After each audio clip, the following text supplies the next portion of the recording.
Germany's new coalition was meant to be a fresh start, a team that would put an end to the infighting of the last government and focus on just getting things done. Well, that was the idea. Now infighting is very much back. After the nomination of new judges to Germany's equivalent of the US Supreme Court exploded into this toxic mix of culture wars, political procedure gone wrong, and even claims of death threats against one of the central players. Well, we're going to break it all down on this edition of Berlin Briefing and ask if this is a blip or a real crisis, an omen that this government of Conservatives and the centre-left will struggle to reconcile its own contradictions. We've got Michaela and Nina here in the studio, and in a Berlin Briefing debut, we are joined by some serious legal expertise in the form of law professor Markus Kotzur from the University of Hamburg. Markus, thank you very much for joining us today. Thank you for the invitation. So let's get started. And first of all, I want to set the scene because this is a complicated story, but it's also a really explosive one. So Nina, set the scene. This all blew up in the final session of Parliament before the summer break. Tell us, what happened? Absolutely. The last week of Parliament was packed with votes that the coalition government had organised, and among those was one crucial vote on the 3 judges that were going to become new members of the Constitutional Court in Karlsruhe. And everybody thought that this was standard procedure. You know, there had been a previous vote in a smaller committee to sort of test whether the majorities were there, and all 3 candidates in that committee went through. And so on Friday morning, then suddenly it emerged, oh no, some Conservatives are having second thoughts. Suddenly there were accusations of plagiarism, and the Conservatives got cold feet and pulled the vote, triggering a huge debate here. And we'll get into all the details, I'm sure. But this is all the country is talking about now. So we'll get into what exactly the reasons for that sort of cold feet on the Conservative side was. You mentioned accusations of plagiarism against one of these candidates. There's also a lot of kind of culture war stuff in there. But Markus, I just want to come to you at this stage. And so you're the law professor, you're the expert on all this. How unusual is this? And what is the usual process for picking judges for the Constitutional Court, so the equivalent of the Supreme Court in Germany?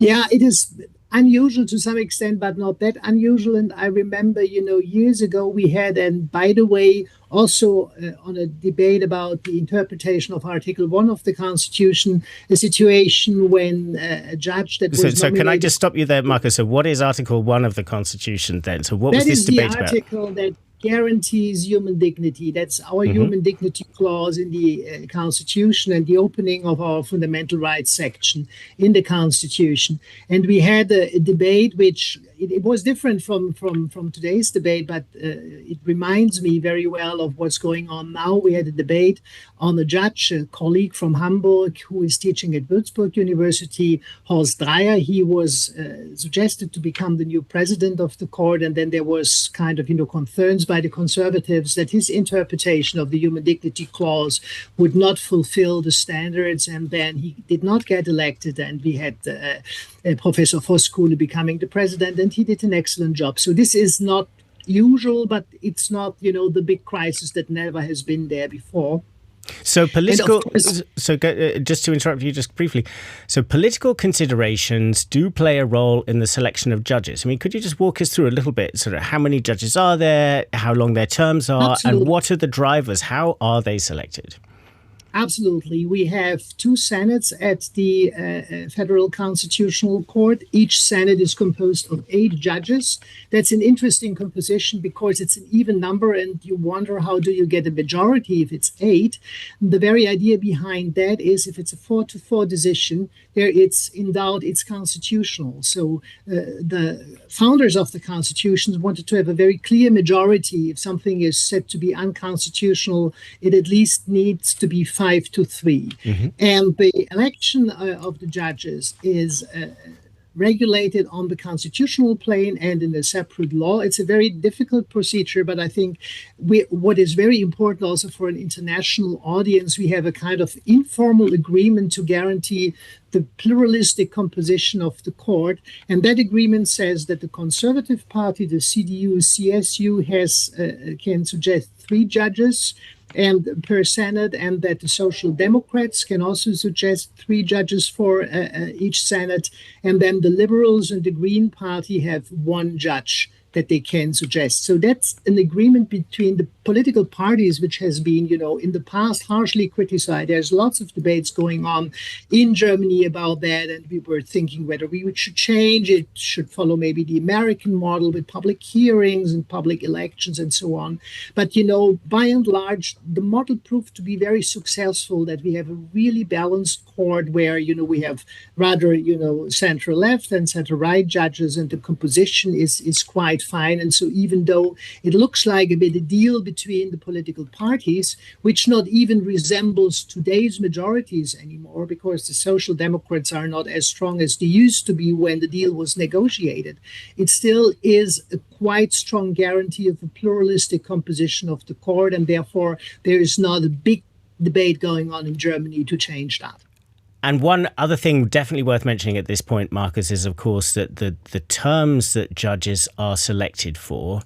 So you have these 16 judges, 2 senates, each of 8, and that the terms that they're selected for is a single 12-year term, and Absolutely. They cannot be re-elected. So it's not a life Absolutely. Situation like in the Supreme Court, but it's a long but single term. It's a long single term, and there is a very clear decision, no re-election to guarantee their political independence, no lifetime position, because that can also be very difficult and can lead at the end of the day to kind of, political games. Therefore, it's 12 years. And if a judge turns older than 68, in the course of this term, the judge has to retire at the age of 68, even if she or he is only 11 years serving, something like that. And last thing to mention, they need to have so they get nominated in this process that you described, but they still need to have 2/3 majority in the Bundestag, so a vote in the parliament supporting them. And this is supposed to, of course, if you need, a 2/3 majority is a high hurdle, which should mean that, major political disagreements are kind of overcome by that, right? But I now want to turn it around to the candidate at the center of this, because it's one candidate, as Nina described us earlier. The Conservatives got cold feet about one candidate that they had ostensibly already signed up for in this earlier process. Her name is Frauke Brosius-Gersdorf. Michaela, tell us a little bit, who is Frauke Brosius-Gersdorf, and why have the Conservatives got cold feet about her? 2 weeks ago, nobody really knew who Frauke Brosius-Gersdorf is, except fellow lawyers. And Markus up in Yes, except fellow lawyers. Yeah. Now we're all talking about her. She is a reputable lawyer who considers herself to be within the center of the spectrum when it comes to fundamental rights in Germany, and most importantly, on the whole debate about the right to life, about abortion. And here she has written extensively on the whole question of whether you can weigh up the right to life and when human dignity kicks in as a fundamental right with the unborn child. And this has raised a huge debate now. And the whole question of selecting judges, which never used to be a political spectator sport here in Germany, has now become about a war of values within the conservative CDU-CSU party, which is the party that's in the lead in the current coalition. So this has really put her into a very difficult position. She went on national TV this week to map out that what is portrayed as her personal convictions actually is part of her argument and counter-argument essentially her intellectual and scientific work as a lawyer. So, let's get into this, because so in this interview that she did on German television this week, she came out and essentially explained how she's become the target of a massive kind of campaign on social media, a lot of hatred aimed towards her. I have been called, among other things, ultra-left, radical left, even left-wing extremist. And what I find particularly disturbing is that last weekend, the Archbishop of Bamberg referred to me personally as an abyss of intolerance and contempt for humanity. I have to be honest, I can no longer put up with that. I find it outrageous. She confirmed to the host that she has been the victim of personal death threats delivered by email. And so, I mean, she's become the focus of an intense kind of culture war type fight. And a lot of this centers around, like you describe, the issue of abortion. So can you just explain what is the position that she has on abortion that is being focused on in this kind of social media fight going on? More important than the position itself is the fact that the German church got involved, and which makes it impossible for the conservative CDU party to simply wave through this candidate, because the C stands for Christian in the name. So as soon as the church criticized her stance, where she argues that the Article 1, the right to human dignity, which is an absolute right and cannot be weighed up against any other right, according to the German constitution, that doesn't count for day one of conception. As soon as that, but the position of the church is different, and there is a compromise in German law that took decades really to negotiate, which doesn't see a decriminalization of abortion up to week 12. Okay, we have to rewind here, because now we have to explain that abortion is, in legal terms, not legal in Germany. Exactly. But you don't get punished. It's kind of tolerated. There's just no punishment. Yeah. And that's a very painful compromise that was struck here that the church can live with. Yeah. Let's put it that way. Can we talk about the Catholic Church? Because it's important to remember that the Protestant Church, on the other hand, really was a lot more low key about this, and said it usually does not comment on the selection of judges, and really pretty much stayed out of it. But this is particularly the Catholic Church, and this crossed a red line for several MPs, and it was a significant number, what I'm hearing from inside the Conservative camp, that felt that a red line had been crossed in terms of the position, and essentially this has made her an impossible candidate to vote for.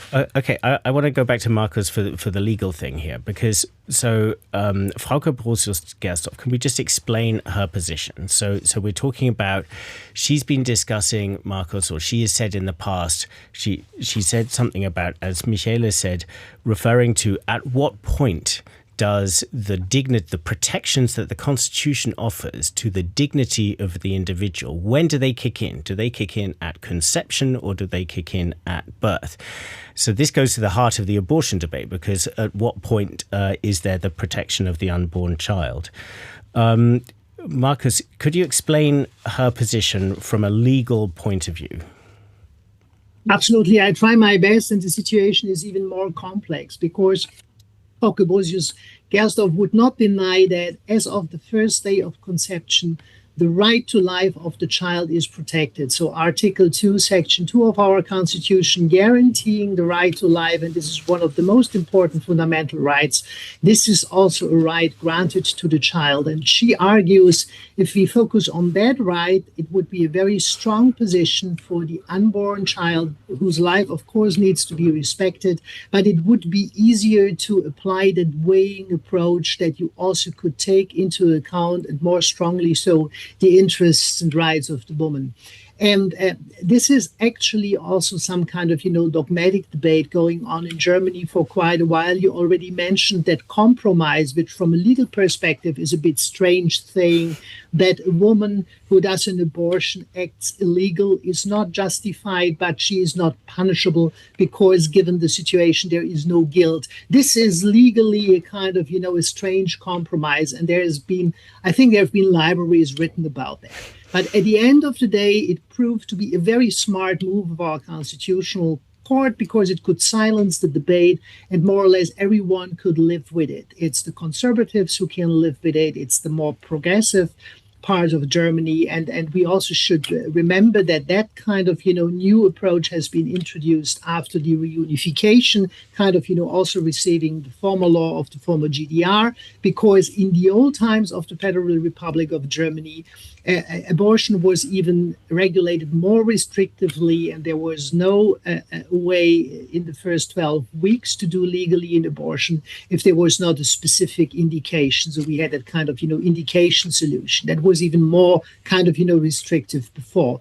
And there is now, I think, since a couple of years going on, also driven, of course, by political parties and political actors, a debate whether we should go on to further liberalize the abortion law. And within that debate, Frauke Brosius-Gersdorf took a strong position, but within definitely the framework of what constitutional lawyers in Germany would debate and discuss how to overcome that kind of, theoretical contradictions with that non-weighing of human dignity and nevertheless taking into account the position, the rights, and also the social pressure, the psychological pressure on a woman who is pregnant, but for whatever reason sees herself not in the position to raise the child. Yeah.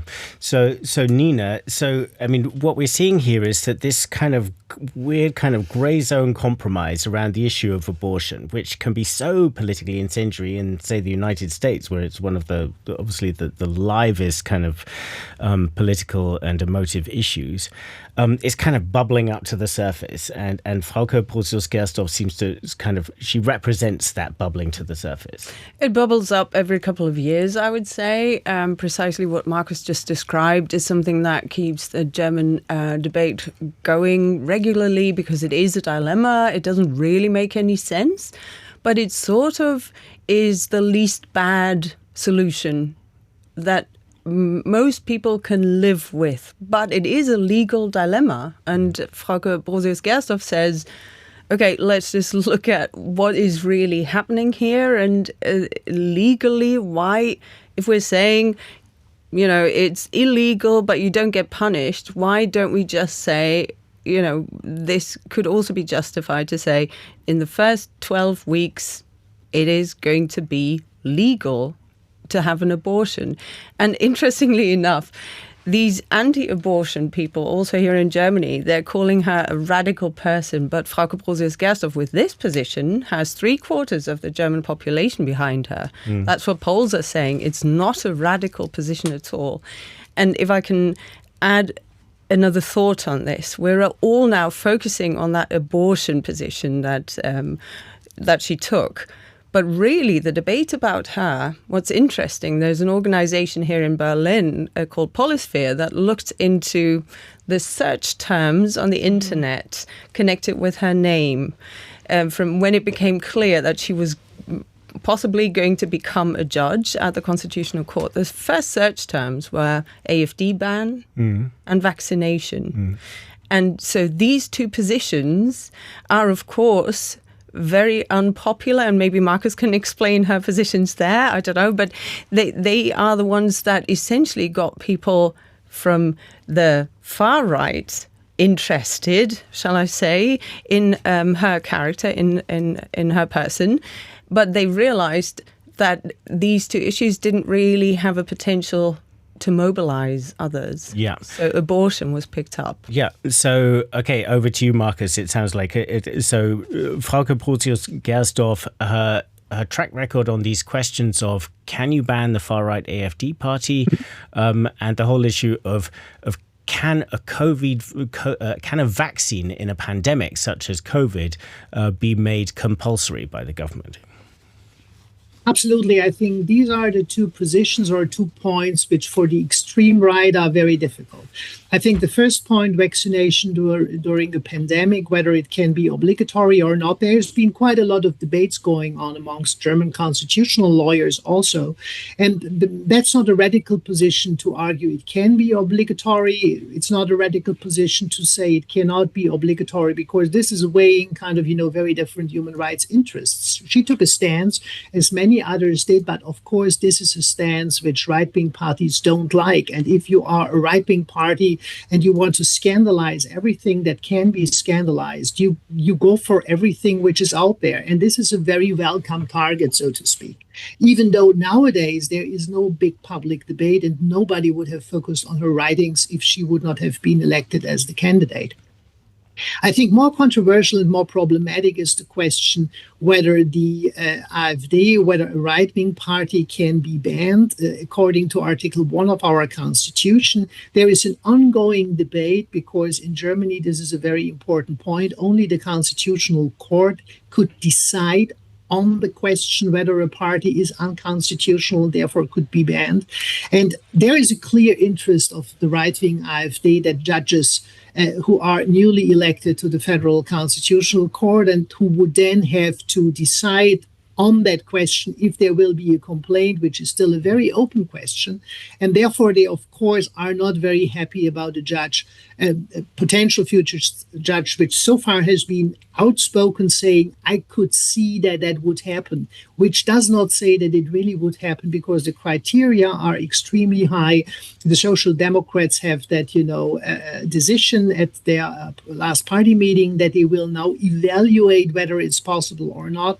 But this is really a very open question taking a long time, and the hurdles are really extremely high. There is not only the Federal Constitutional Court, there's also the European Court of Human Rights in Strasbourg who would control that. Therefore, that would be a very lengthy procedure. And political actors in Germany are very well aware they need to be very careful, because if that goes wrong, it kind of, would put the right wings in that kind of victim position that it would rather help them, and they would, of course, get quite a lot of public attention. So that's the tricky thing. Great. So we've got these three issues where Frauke Brosius-Gersdorf's opinions are uncomfortable either for the mainstream conservatives or for the far right. The issues of abortion, the issue of whether the AfD could be banned, and the issue of whether in a pandemic situation a vaccine can be made compulsory. Now let's bring all of this back into what happened in Parliament. So you have these questions that are riling up the Conservatives and riling up the far right.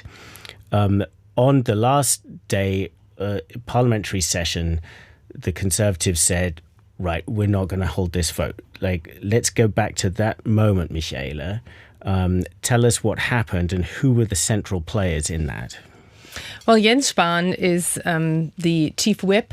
I think it's quite fitting to use the British term for that, because he basically didn't get the majority together. So the chief whip for the Conservatives. So if you're thinking House of Cards, he's the Frank Underwood who's supposed to crack the whip and get That's the votes. What he thinks. Well, it was his job to secure those votes, and this didn't all happen on Friday morning. There were signs, and he was aware that there was criticism of her, and there was also a scene before in Parliament where we saw Friedrich Merz firmly stand behind Frauke Brosius-Gersdorf. So the Chancellor saying, I'm for her. Yeah. Absolutely, because after all, and I just want to remind everybody, the majority was already there in the committee that is responsible for selecting these judges, and all parties in Parliament were in that committee, and there she had received the 2/3 majority required. But there was one person from the Conservatives who didn't vote for her then, and that should have been a warning sign. It is confirmed that the left-wing member of that committee voted in favour of her And that means, if you count the numbers, that one of the 5 Conservative representatives didn't vote. So essentially, because these are secret votes. So, yes. but essentially, we don't know the exact names, but this was doing the maths. This is what we can backtrack. So basically, so the top brass of both parties, the Conservatives and the Social Democrats, they thought, okay, we've got a deal, we've got the majorities, let's put it to the vote of Parliament. And then there was this wobble. Exactly. And the question that the chief whip of the Conservative camp now faces is, did he fail to do his homework, or why did he not see this coming? I know, having spoken to people who are involved in this process, that they're leading up to this Friday, where the emergency brake was pulled, there were dozens of talks with individual MPs. The calls started coming in. We have doubts about this candidate. We don't want her. And this was after she was already confirmed in the committee that is supposed to confirm her. And this is when Jens Spahn, the Conservative chief whip, went into disaster mode, trying to round up those votes. Then on the night of Thursday, there was also a very public accusation, which was since withdrawn, that allegedly Frauke Brosius-Gersdorf was involved in plagiarism, that parts of what she'd written was too similar to what her husband had written. So this is in her academic career that she had... Exactly. Yeah. So there was... In Germany, that is the fatal mistake. This has ended political careers in the past. And although it was withdrawn, it stuck, and it gave those MPs who really were uncomfortable an excuse to say, listen, we have to pull the brakes here. We're not willing to vote for her today because we need to clear this up. Okay. So a complete disaster on Friday morning. I would just like to add that it didn't need those conversations even with members of the parliamentary group. There were thousands of emails that were being sent in the weeks leading up to this potential vote, calling for members of the parliament from the Conservative parliamentary group not to vote for her. So it was very much out in the open. It was not a secret that there were big doubts, at the basis, grassroots and I level. want to pull this back to, because, there's the Conservative side. I want to pull it back to the party that you cover most closely, Nina, the Social Democrats, the centre-left. So Frauke Brosius-Gersdorf, the nominee, she was their nominee. They had put her forward. They said, we want her on the court. They thought they had a deal with the Conservatives. Then the Conservatives get cold feet. Now, top figures in the party are saying they're furious. Yeah. So what's the mood, and what's this sense of, we thought we had a deal and we're getting screwed over? The Social Democrats are very aware that this is not a love marriage with the Conservatives, and they've had to bite. They've had to really swallow a couple of difficult things for them in order to keep this government coalition functioning. They will vote together with the Conservatives on positions where they say this is really, they are sometimes in tears, but they have to vote on certain positions to change laws to keep the government in a stable position. So they feel they've made a lot of sacrifices in the past. For example, when it comes to the issue of refugees and which rights to grant people who have relatives abroad, can they come to Germany as well or not? The Conservatives have made it clear no. So the Social Democrats said, all right, we're going to vote with you. And had to really swallow. And now they're saying, we got your okay. This was a person that was confirmed. We had her in the committee. The majority was there. And then Jens Spahn agreed with the Social Democrats' chief whip to not have a hearing in Parliament of these 3 candidates, and just say, okay, no, these are our 3 people. Well, they stuck with standard procedure, let's put it that way. Which is standard procedure, exactly. And then, so they were completely caught by surprise, and they're saying this is a reputable woman who has a very solid career, who in some positions, interestingly, that nobody talks about, and I'm sure that Markus can confirm that, she's very much conservative rather than social democrat when it comes to social security systems, etc. There are a couple of positions where the SPD say, well, there's not really what we stand for, but they argue we're not voting for a politician on the Constitutional Court.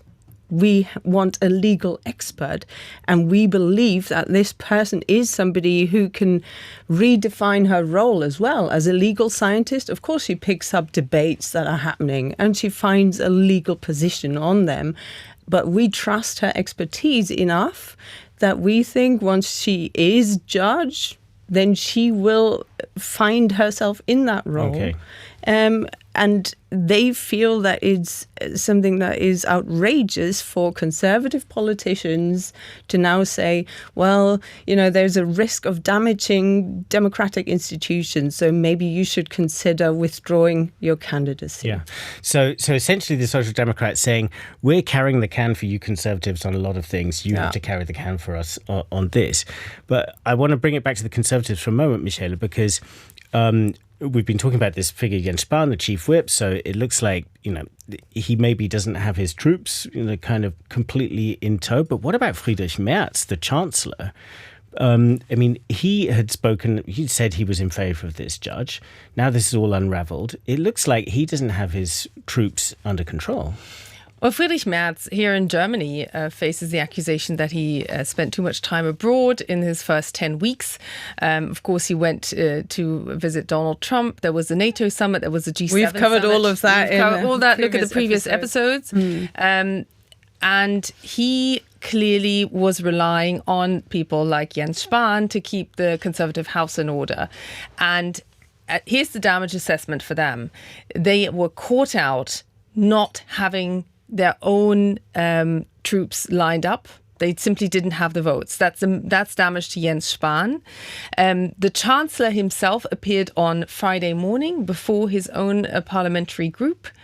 That didn't suffice to sway those votes needed. So it damages his standing within his own parliamentary group. And this is the second time something like this has happened. Even when he was elected chancellor, which happened in the Bundestag, also on earlier episodes we talked about that, he failed the first vote. Yeah, he's got an issue with his troops, does he? Is this what we're seeing here? Yes, and it's a two-way issue really, because when he was elected chancellor, and this was actually one of the most spectacular days in German politics for many years, it didn't just, many MPs didn't understand that you can't just have a second round of voting. So clearly some people had a score to settle from within his own political camp, and they thought the damage would be limited if they don't vote for him in the first round. So there was a lack of understanding that this posed huge questions in terms of getting a second vote scheduled, which required huge exceptions. And in fact, it required the help of the left party. Okay, this is pretty bad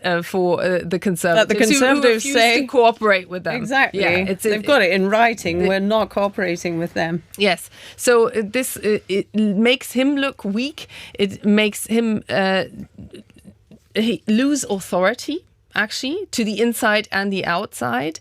And it damages the whole process because I mentioned it earlier, I can't stress enough, the selection of judges is not a political spectator sport in Germany. There are no public hearings. There's no public dissection of these candidates. This is an absolute first in modern German history, that you would also see someone like Frauke Brosius-Gersdorf feel she needs to go and explain herself on TV, on national television.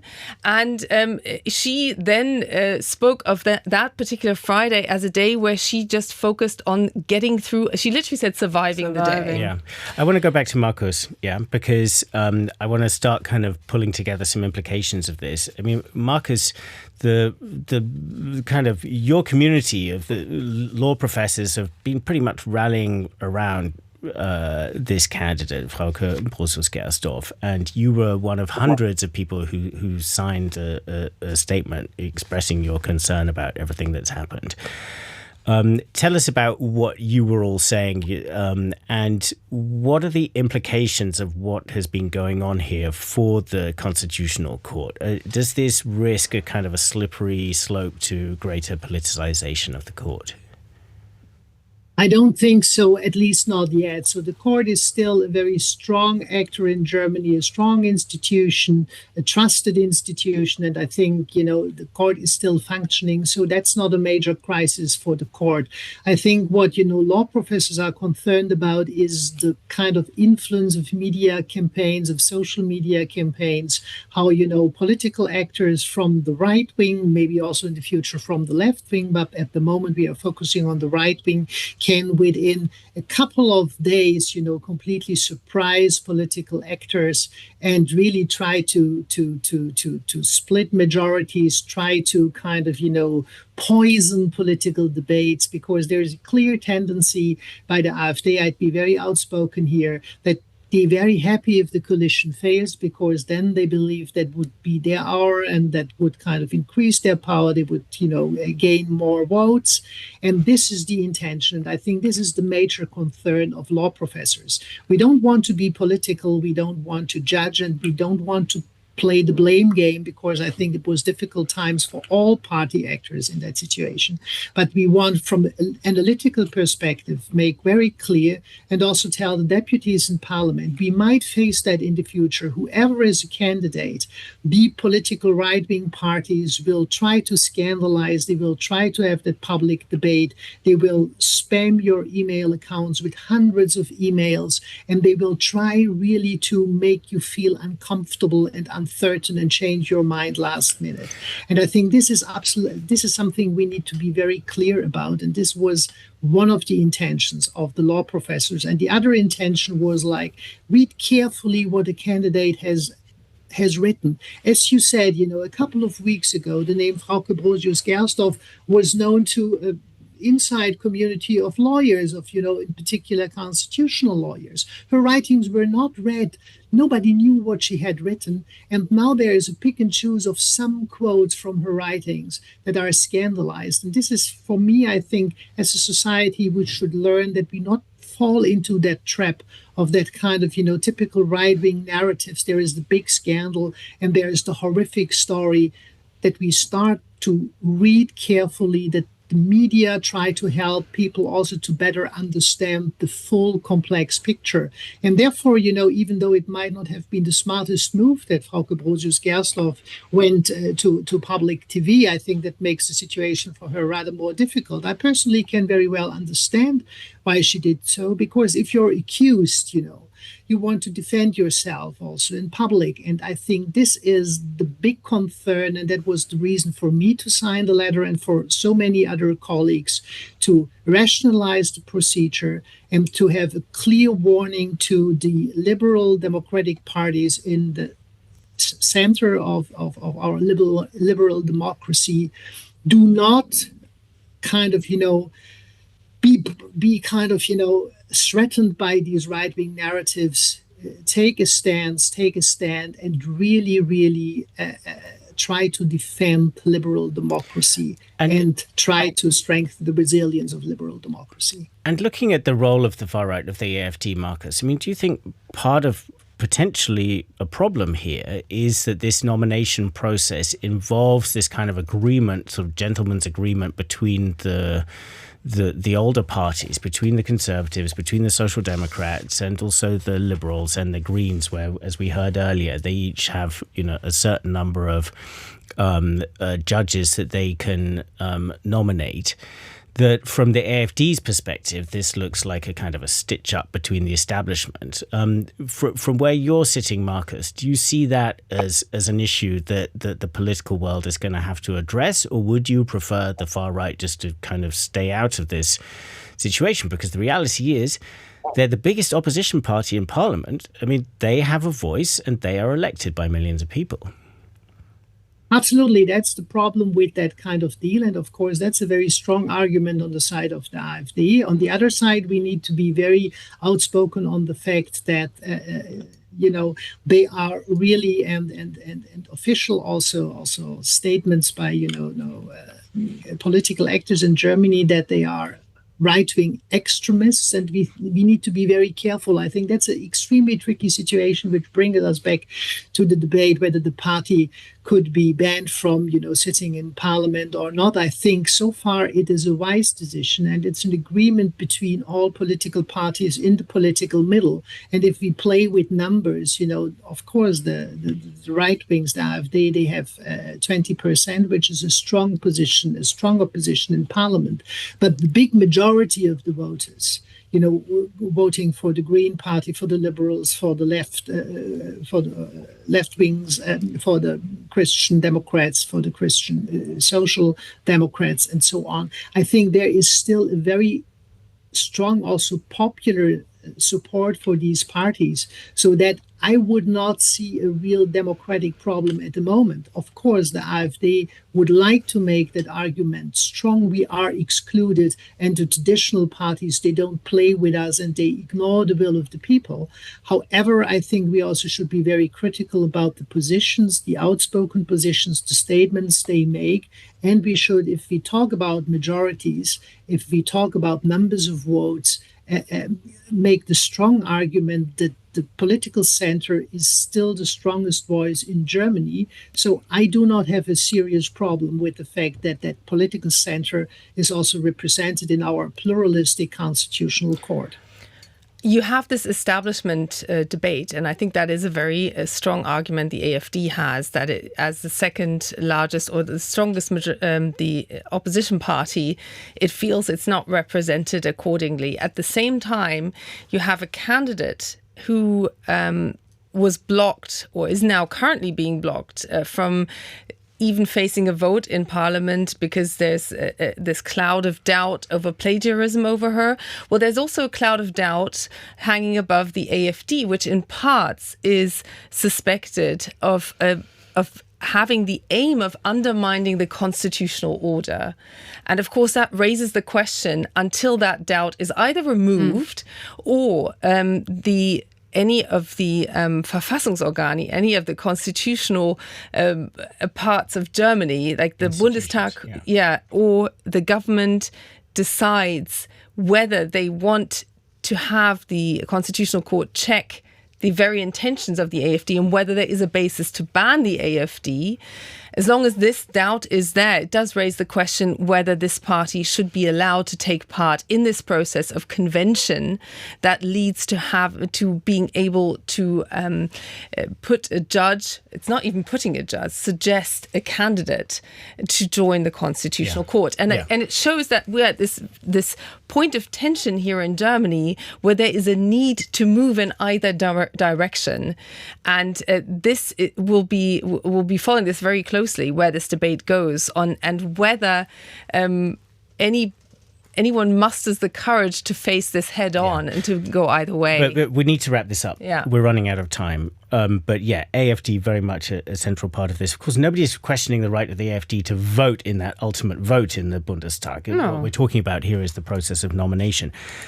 Nina, I want to wrap this up. I really want to wrap this up. I know, but I really need to mention something, that the AfD just earlier this month published a strategy paper where you can read their strategy is to divide the Conservatives and the Social Democrats and to mobilize people to polarize debates here in this country. It's black and white. Yeah, and of course. I mean, the AfD have an interest, obviously, in undermining the existing government. I mean, they would say that is the role of it's an just opposition so that party. Sometimes we come across as doing fear mongering or something. We're here to analyze what is happening on the ground. We're not making this up. This is something that the AfD itself has published, which is why I needed to add it. So what just happened is part of their own strategy, which they put down in black and white. Yeah. How's this going to end, Nina? I'm waiting for them. I'm waiting for them to attack the second woman. We've talked about one woman out of those three candidates that were suggested, and I can already see on social media that they're now beginning to focus on the other one. But let's bring it back to the candidate we've been talking about, Frauke Brosius-Gersdorf. The Conservatives are kind of hoping that the Social Democrats will withdraw her and nominate somebody else, or that she will withdraw herself. Nina, from what you can see from the Social Democrats, do you anticipate that happening, or the Social Democrats going to stand on principle and say, no, our candidate's good, we want her? I think it's up to Frauke Brosius-Gersdorf. And watching her on national TV, I got the feeling that she's applying her own scientific method to this decision as well. Not just to legal issues, but to the question, am I potentially going to be a risk to one of our most crucial democratic institutions, yes or no?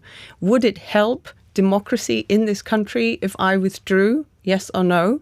She's currently weighing this up, and the SPD are certainly not going to push her or ask her to withdraw. I think they're going to make it her decision. And for the Conservatives, do you think, is there any chance that they would come around and say, all right, we'll vote for her after all, or is this over for them? No, there isn't. Alexander Hoffmann, of the Bavarian CSU sister parties, the chief whip there, already said that he doesn't expect this lineup of candidates to go ahead. At the same time, we're seeing the Social Democrats doubling down. So this is a full-on clash in terms of this candidacy. I don't believe that Frauke Brosius-Gersdorf has the kind of leverage that you are saying she has. I think she lost leverage by going on public television, and that this is solely up in the end to the Chancellor, the Vice Chancellor and their party whips to work out a compromise, which will then transpire publicly. And they have, as the leaders of this government, that to bring it back to where we started, they came in saying we're going to be the government that gets things done, that doesn't have infighting. They have a huge self-interest in sorting this out, right? They do, and this is why it surprised me, but this just shows how deep the divisions are within the Conservative camp, that Friedrich Merz is stressing that essentially we have all the time in the world. We don't. Time is pressing. One of the terms of these judges that need to be replaced has already run out. Another one is running out in June.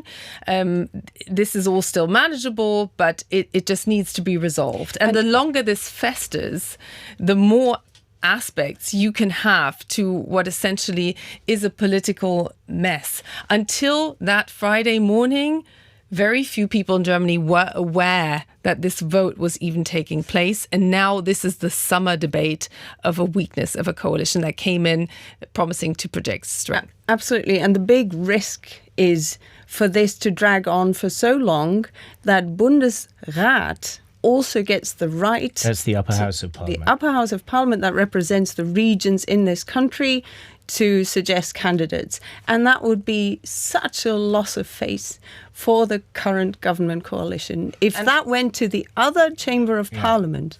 I want to take it back to Markus for a last word to our legal representative here. Obviously, you spoke out supportively of Frauke Brosius-Gersdorf, so you have a bit of a stake in this. But I just want you to stand back from that, Markus, and think about, what would you do in her shoes? And I want to stress, I don't mean that I want you to give her advice. I want to really, put yourself in this position. You've been nominated for this role. You've been dragged through this situation. You've gone on television. You've become a national figure in almost the worst possible way. What do you do at that stage? Are you capable of then going into the Constitutional Court and then fulfilling that role? Or has the very fact of this tumult made that impossible at this stage? A tricky question. I'm not in the position to give advice. I personally would, make a clear public statement and then withdraw, because I think it would be very difficult to really fulfill the task in the future. There would be a kind of public attention which is not helpful. And even though she doesn't deserve it, I think it might be the smartest move. But this is not advice. This is my personal point. I wouldn't go running. And I think at the end of the day, as you make clear, she might not have the leverage really to fight until the end. But time will tell. If I was in the position, even though it's a procedure which is unfair, I would make quite clear statement. I would withdraw, but I would hope that all the turmoil really got also public attention, not only on these questions, on the person of Frauke Brosius-Gersdorf, but also that we have a debate, and not only a summer debate, about how, in a liberal democracy, debates can be done decisions can be made, that we have really open political debates, helpful and constructive ones, and that we, at the end of the day, as a society, not get trapped by the kind of, narratives of right-wing parties that want to scandalize and that want to emotionalize debates that should be rationalized and that should be open and that really should celebrate the diversity of a pluralistic society. Ending on an optimistic note. Markus, thank you so much. So, thanks everyone. I mean, I've definitely learned a lot. I think this was one of our longer episodes, but I think a real kind of snapshot into the zeitgeist here in Germany right now, and with a lot of potential and not just in Germany. Yeah, and also with parallels everywhere. Markus Kotzur in Hamburg, thank you very much for being our first law professor on Berlin Briefing. It's been a pleasure to have you here, Nina, Michaela as well. And of course, thank you for watching on YouTube, for listening on any podcast provider. Do, of course, please subscribe, whether you're on Apple Podcasts, Spotify, anywhere you are. That would be great. Also, give us a rating. That would also help our podcast visibility. Write us a comment on YouTube if you're on the platform there. We always like checking those out and taking inspiration for future episodes. And do sign up if you haven't yet for our weekly newsletter, Berlin Briefing, a great roundup of what's going on here in Germany. But for now, from all of us here, bye-bye.